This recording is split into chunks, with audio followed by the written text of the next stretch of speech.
Let's bring in Johnny Avello now. Not sure he remembers. Veteran Vegas odds man representing DraftKings. Johnny's been on a few times. Johnny, how you doing, man? Happy New Year if we're still saying it. How you doing, brother? Thank you much, Rod. I stopped saying it, but Happy New Year. Yeah, good to be with you. Of course you did. A couple of weeks ago, probably. Are there any Vegas events you can get in for $24 to $70, like the Canadian men's curling? Is there any? You can get in a bar for $24 maybe and have a drink. That's about it for next weekend. Yeah. The prices are pretty. Exactly. The prices are pretty high over this next week or so. Well, let's get to. Don't scare me off because I'm coming down on Wednesday, man, and I got a good hotel deal. But you've been in Vegas a long time, and I do want to get to that in this segment. But you've never experienced a Super Bowl live in person in Vegas. So, how do you feel about it, and what's the city feeling about it? Well, Rod, I've been in Vegas since January of '79. I've been in the sports book business since '84.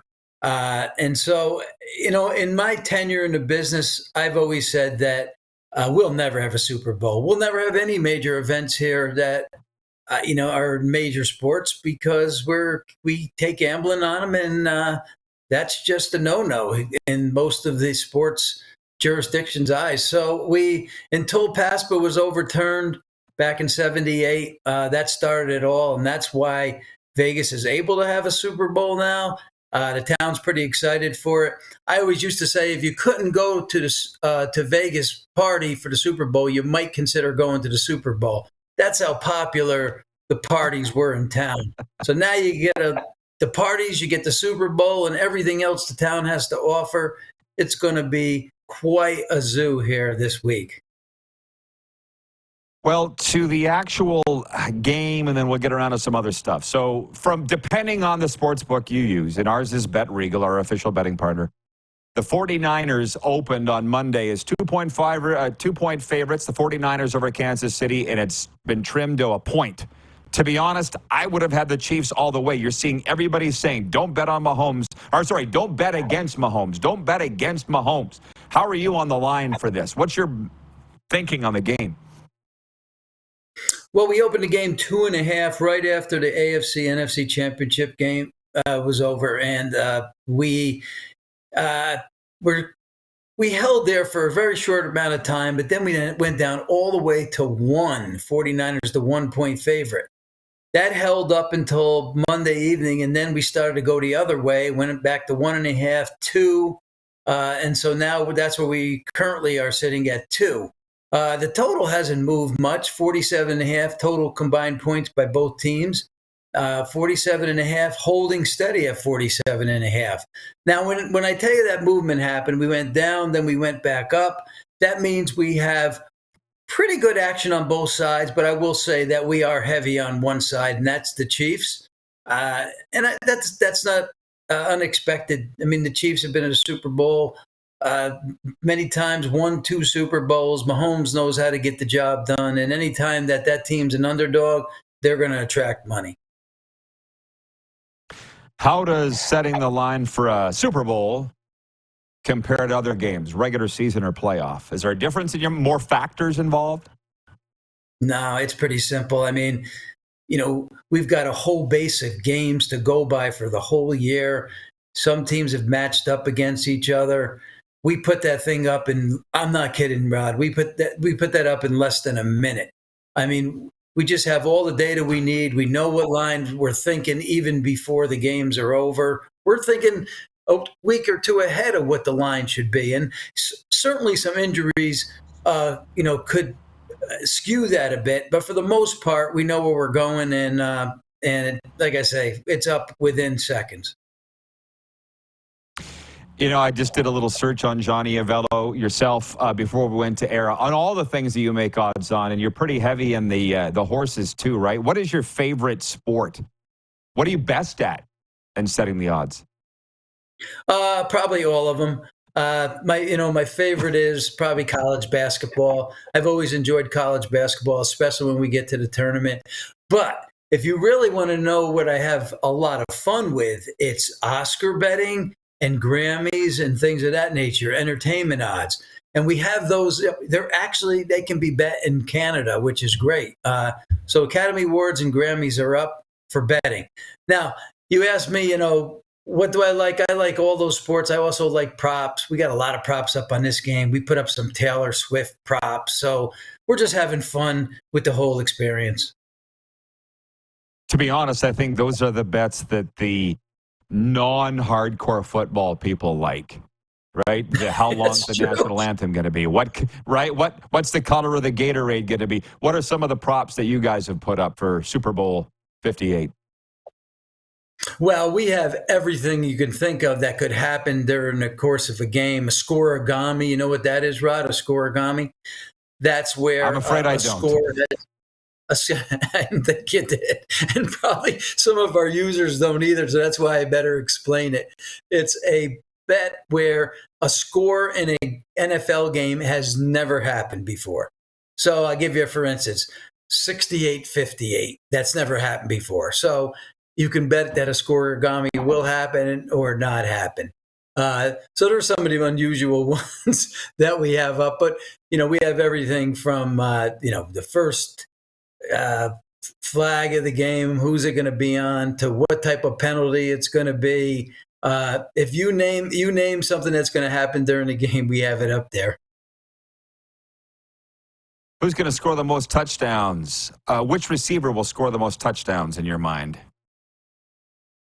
Well, if you go by, the past performances, what's happened during the year, past Super Bowls, guys that are maybe hot, Kelsey certainly has to be in that mix. Kelsey's bet to be the first touchdown scorer and anytime touchdown scorer.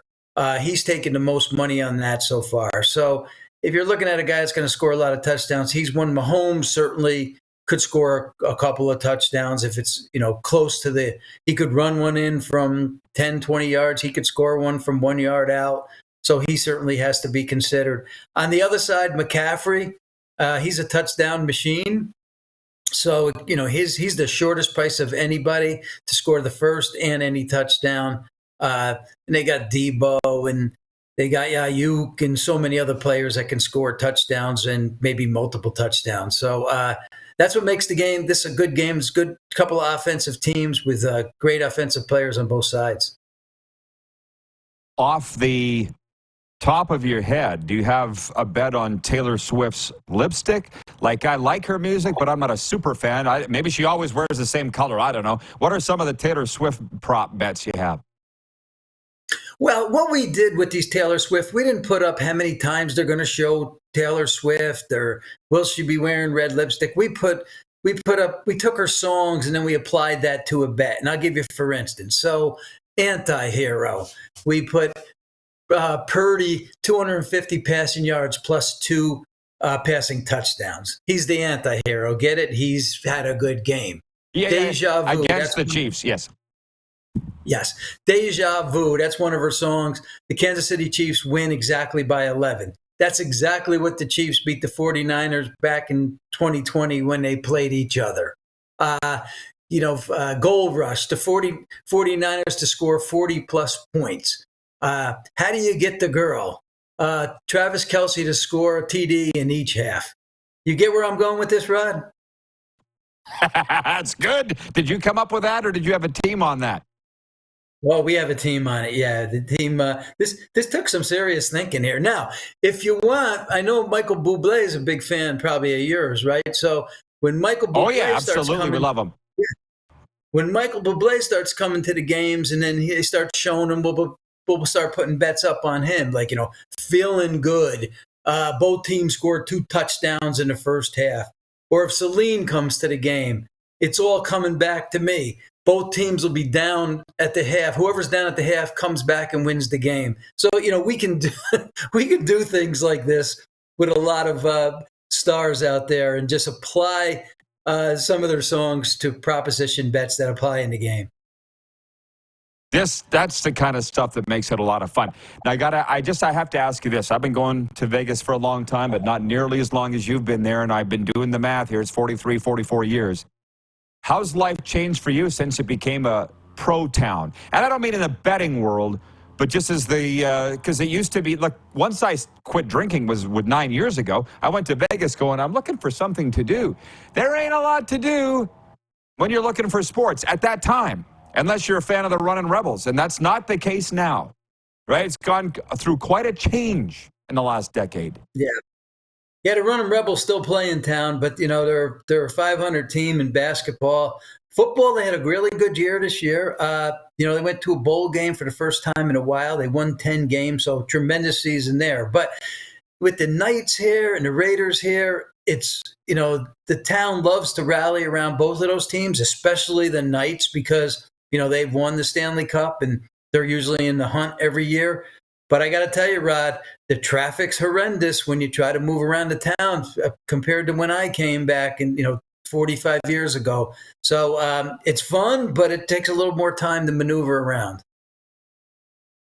It sounds like Nashville. I was there to watch the Titans a few years ago, and they were like, we liked this town before the Titans and the Predators showed up. We were a sleepy little town, right? And now we're big time. Is that kind of is that the feel? Do you hear that?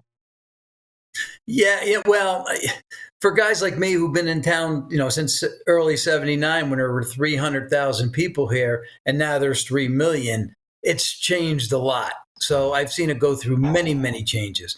For people that have come in the last 10 years or so, not so much. A couple of pro teams here, but we've been busy for quite a few 10, 15 years. Things have been kind of the same, but over the last couple with everything that goes on here, I just mentioned the pro teams.